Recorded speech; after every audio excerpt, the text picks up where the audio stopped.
Hello everyone and welcome to The Grid. My name is EQ and I want to thank all of you for being a part of the beginning of this journey.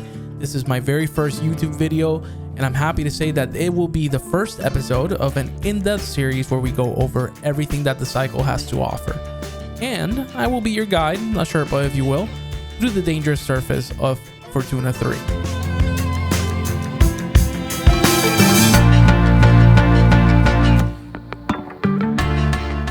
Most of the background gameplay you will see in this video has been captured during my streams. I do currently stream every Tuesday, Thursday, and Saturday from 8:30 p.m. onwards. I am mainly a cycle streamer, and you could always join in, ask any questions you may have, as well as hop on any duos or squad matches if there is space available. Links in the description below.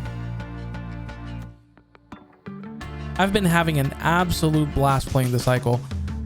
I've been playing it on and off for a little bit over a year, but definitely 24/7 ever since Season 3 dropped. And I wanted to make sure that more people know about the game, but I know that it may be a little bit hard for some new players to get their feet on the ground and understand the myriad of mechanics that the game has to offer. So my goal in this video is to provide you with, just a starting point before we make the deep dive into the strategies, weapons, and other options that the game has to offer. So let's start with the basics. First of all, what is the cycle? The cycle is, in the long form, free-to-play, player versus environment versus player, first-person competitive quest shooter, Royale.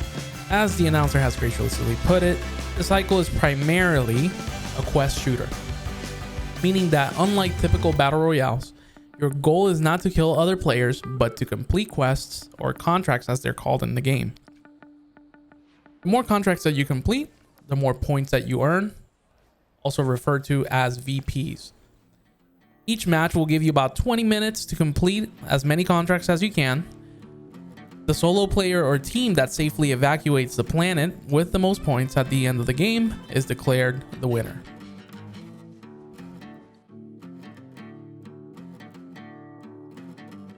The surface of Fortuna 3 is littered with a variety of monsters whose only goal is to make your life absolutely miserable.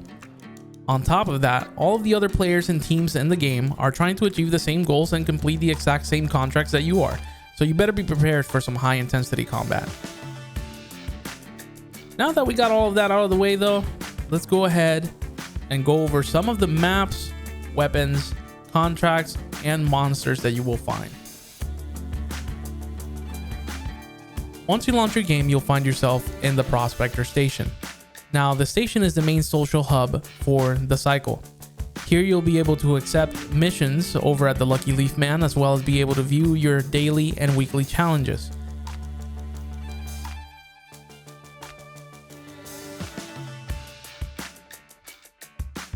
You'll also be able to visit the 3 different factions that sell you the weapons that you unlock as you progress through the game. Finally, you'll be able to see the cosmetic shop as well, and access your loadout menu as well as launch your games.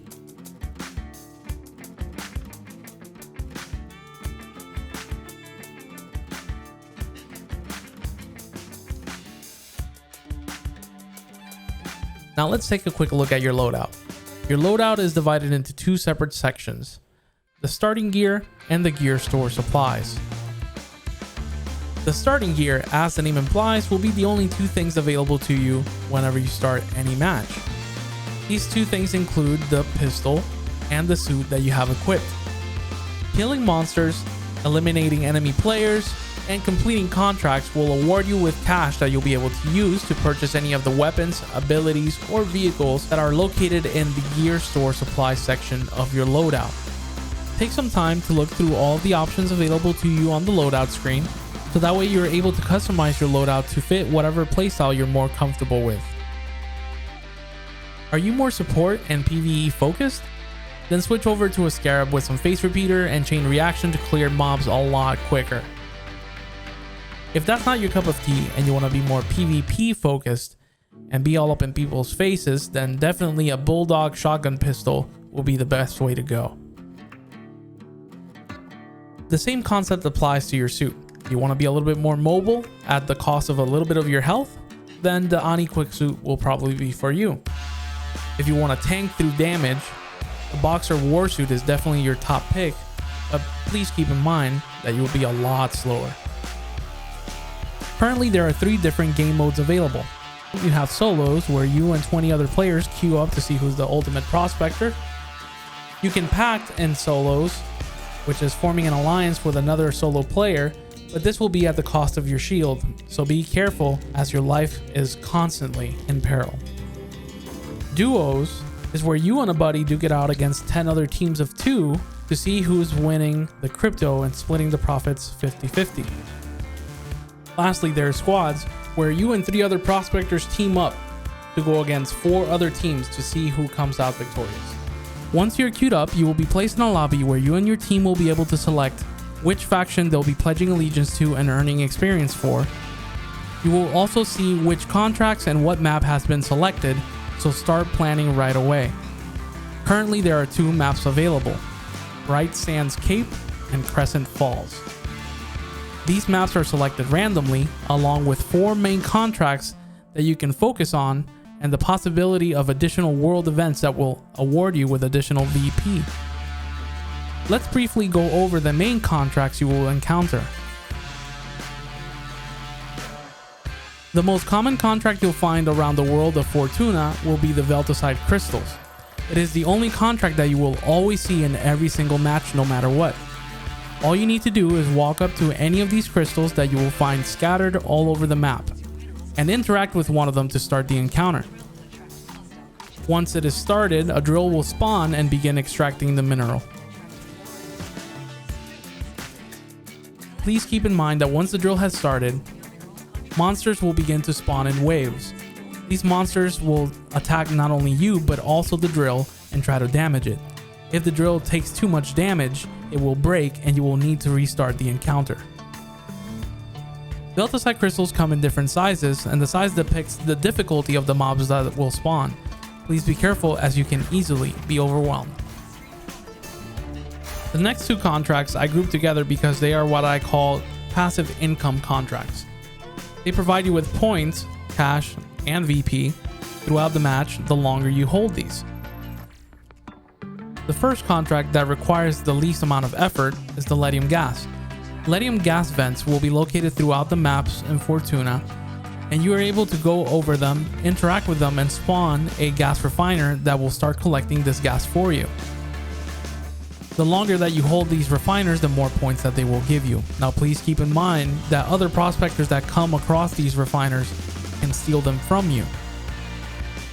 The other form of passive income is the Zeal Shards. Zeal Shards are 4 crystals that will be scattered throughout the map. Now these crystals can be picked up and held throughout the match for points. You can also gain additional points by leaving the match or evacuating the planet with them. Keep in mind that holding a Zeal Crystal makes you visible to all of the other prospectors around the map. In the middle of the match, a rare red Zeal Crystal will spawn. Carrying it gives the same amount as the yellow ones do, but it will give you additional points if you evac with it. If your match has the Bright Caps contract, small clusters of mushrooms will spawn throughout the map.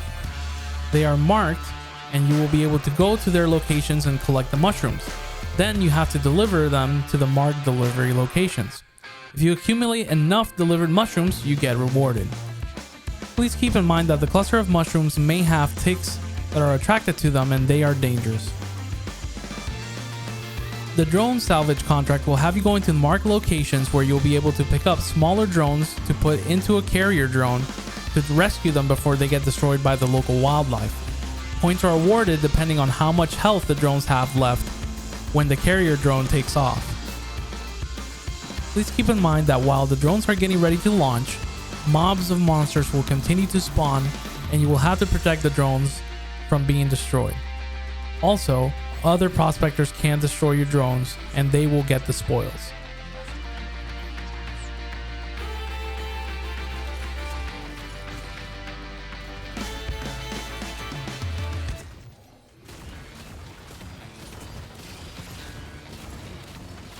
The next contract is Power Facilities.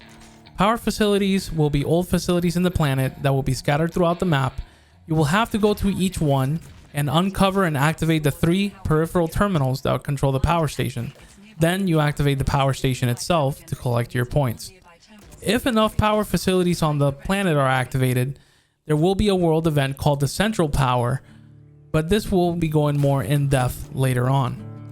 Please keep in mind that the Central Power facility will grant you quite a bit of VPs, while powering up facilities will grant you a slightly smaller amount, but can ramp up the more you activate them.